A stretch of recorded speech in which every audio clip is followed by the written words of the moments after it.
how do you go from being a staunch English Roman Catholic and let go of it? How do you let go of it? Because I cannot. Okay.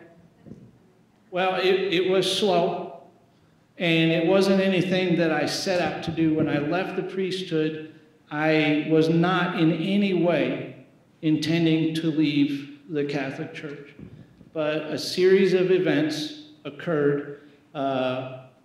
Again, not something I planned to do or set out to do, but I did actually end up in a church, Emmanuel Lutheran in Creve Coeur, Missouri, where I was sort of spellbound by a man who eventually would become the district president there. So he was very influential, and I became friendly with him. He brought me to tears a couple of times when I would go to talk to him. He was really an amazing pastor, and he spoke very directly. But it was also around that time that the movie Martin Luther came out, and I was interested in it only because I liked the actor who played Shakespeare in Shakespeare in Love. And so I went to go see that movie, but that was a very compelling movie. And then there's a whole lot of reasons. It was kind of a slow progression. There's a book, though. It's very dense theologically, but it's called The Theology of Martin Luther by a man named Althaus, who is German. It was translated into English.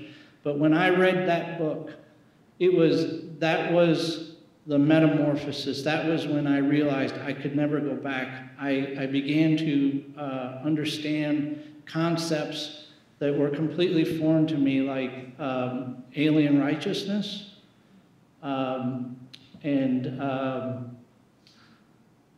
Simula justus et peccator, though I am a sinner, yet I am saved.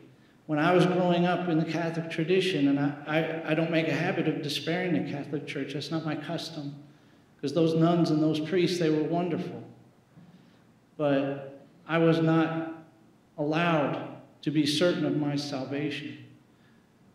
That's the sin of presumption, to know for sure that you are saved.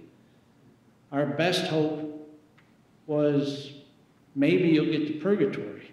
You're going to be there a long time, but maybe you'll get there.